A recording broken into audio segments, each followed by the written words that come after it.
السلام عليكم ورحمة الله وبركاته. رب اشرح لي صدري ويسر لي أمري واحلل عقدة من لساني يفقهوا قولي. This is your brother Dr. Abu Isa. I just thought I'd do a brief video sharing some of my thoughts. It's Thursday night here in the Middle East weekend, and I've been speaking to good brother Jibril Al-Romani, talking about mental health and looking at how, as Muslims, we can address this issue. Mental health and well-being are very important, and unfortunately, from my experience working with the Muslim community,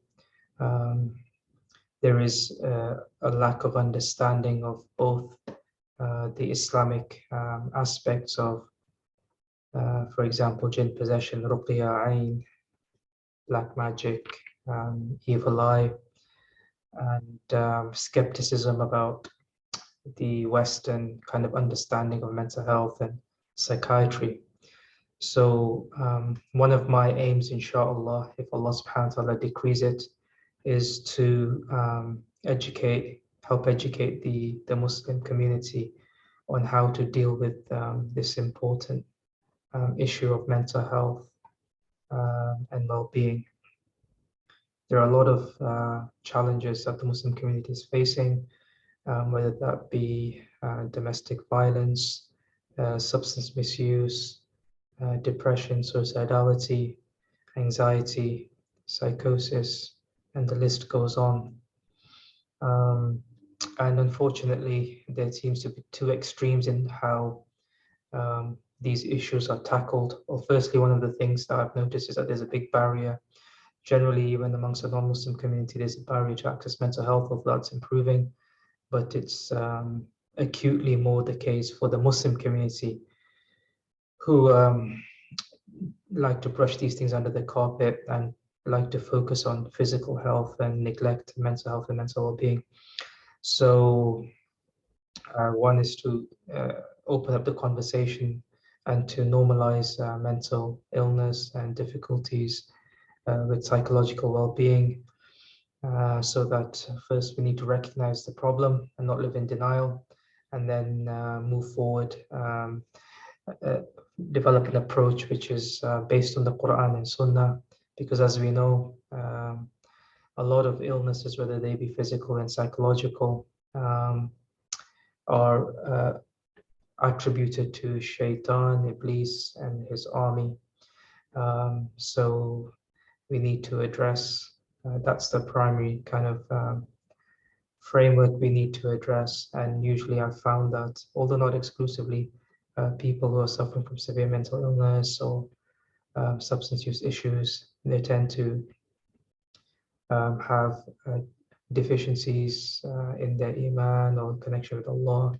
We all do, but we need to all improve our, because iman fluctuates, but there are protective factors, as we know. Many hadith mention reciting certain surahs, قل هو الله أحد قل أعوذ برب الفلق قل أعوذ بالناس, ayatul kursi. These are protections from the shayateen, from the devils, and subsequently are important in maintaining our mental health and well-being. And at the same time, we also need to have an integrated approach to this issue. And I guess that's why I'm in a unique position, alhamdulillah, as a practicing Muslim, student of knowledge, but also having expertise in mental health, psychiatry, being trained in this secular science. So I'm able to, alhamdulillah, fuse the two and address issues in a holistic manner, so that, inshallah, we can move forward and address, like I mentioned, this problem.